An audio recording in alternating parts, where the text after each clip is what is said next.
All right, last dish we're going to do is the braised beef.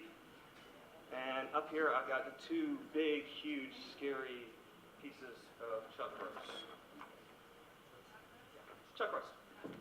And I know you're going, well, that's more than enough for a family of 4. It's enough for 8. And you're right, because I'm doing another cooking demonstration this afternoon. Now, but at the same time, the cost difference, the savings you get by buying them in the, what was theirs called, club pack, it's huge. This is actually cheaper per pound than Costco's right now. So, but, you know, look in the cookbook, look for different recipes for a stew, you know? That way you can have stew later in the week after you have this. But, this one, and this is the other reason why you want to have a good sharp knife. You can cut things really.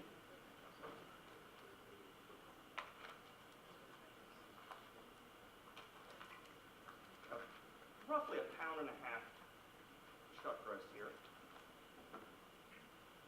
Garbage can. And you're going to want to trim the fat off of it. Because if you put all this in there right now, you're going to have a greasy, fatty mess. I don't know if you can see how much fat there is on a chuck roast. Typically, you won't see it because they're going to put the pretty side up. Every grocery store does it. Make friends with the guy at the meat counter, make friends with the fish guy, all that. They'll tell you, they'll go in the back and they'll pull you the one out that you want. Now, I went ahead and just bought the one right off the rack. I'll just show you, it's not that hard to trim up meat. You want to leave a little bit of fat on it, not much.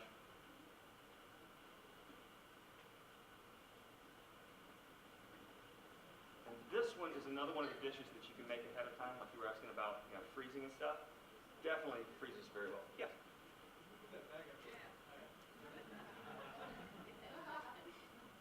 Thank you very much. You're going to want to cut it into, you know, nice portions. Take off as much fat as you can. A little bit of fat you actually want, because you want it to thicken up a little bit. Have your sauce thicken a little bit at the end. And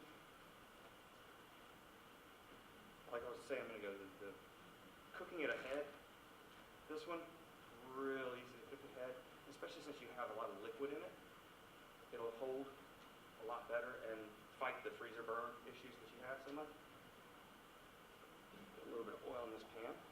Hopefully it will be hot enough for us this time. Yeah, I think that's hot enough. You want to put it in the pan and sear it on all 4 sides, or all sides. And basically what that's going to do is give a lot of flavor to it, to your final sauce. If you just, there's a difference between braising and boiling, and baking and roasting. All 3 can be done well, although I wouldn't recommend boiling any beef. I think that would not do so well, but braising is a little bit different from boiling, and I know a lot of people have confusion about that.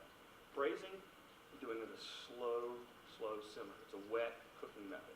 It takes a lot of time, but in the end, your meat typically is a lot more tender, and you get a lot more flavor out of a relatively cheap cut of meat, which is what chuck roast really is. Very inexpensive.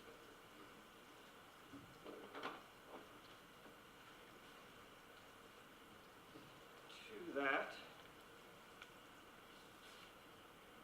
I'm going to add some chopped onions. Some of those are a little bit diced, so I was showing somebody how to dice up an onion a little bit earlier, how I was doing it so fast. So, the ones in the back are chopped bite-sized pieces. You don't want to cut them too small when you're going to be cooking it for a long time. Otherwise, you'll never taste and you'll never get to bite into an onion. You'll get the onion flavor, but you'll lose a lot of the texture of it. And the last of our vegetables, a potato. Now you can substitute just about any root vegetable, parsnips, anything like that. You can add more, less, whatever.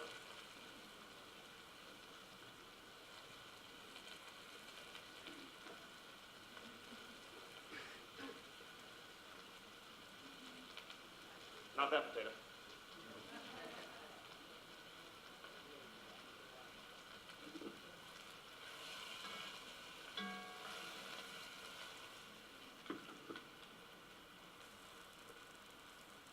Anybody got any questions while I peel the second potato?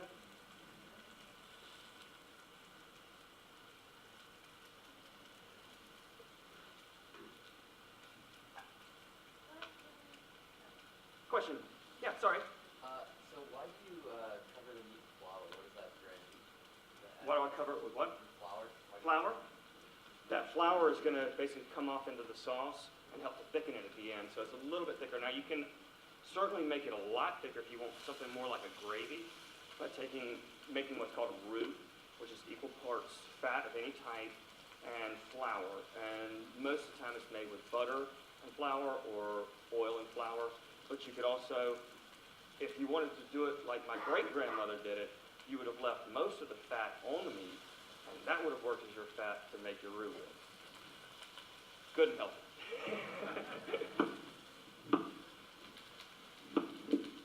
You want to cube up your potatoes just about the same size as your carrots are in there, so they all cook relatively even. Throw those in. Into that, add about half a cup of red wine, deglaze it, which is going to pull all that stuff that's stuck on the bottom of the pan. That's not burned, that's a lot of flavor. So you want to bring that back out from the bottom of the pan to work into your sauce. And to that, got beef stock. And I've had a lot of people ask me questions already about the difference between stock versus broth. Stock is made with the bones. You get a lot of the flavor and richness from the marrow of the bones, which is a huge difference if you've ever bought stock before versus broth. Broth is going to be more like a soup, a consommé, whereas the stock is going to be really rich and very heavy. Definitely a good dish for days like we're having now.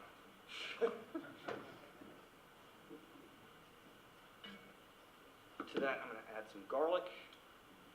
Should have put that in a little bit, let it saute a little bit before, but some garlic, black pepper, again to taste, salt, a couple bay leaves. Now, we were talking earlier about the difference between dry versus fresh herbs. I'm using ground thyme. It's a little bit more intense. It's kind of like the difference between when you have garlic, you have whole garlic, whole clove of garlic you can put in. You'll get a little hint of the flavor. If you put in chopped, it's one of the bigger pieces of garlic, a little bit more intense, more. The smaller you make something of the spice categories, the more intense it's going to be. A little sprinkle of that in there.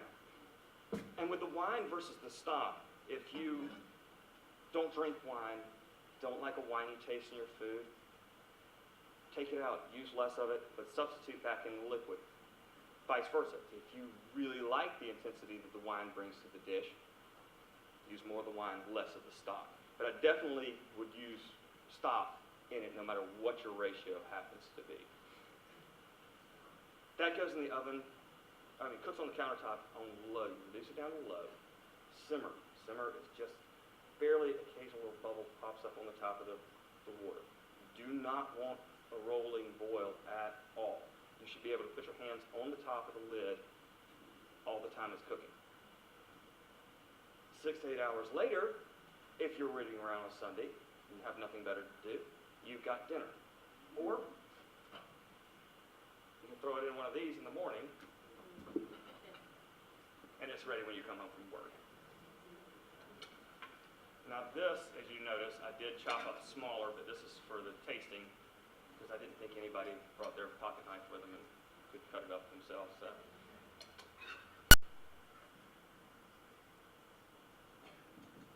And there we have braised beef.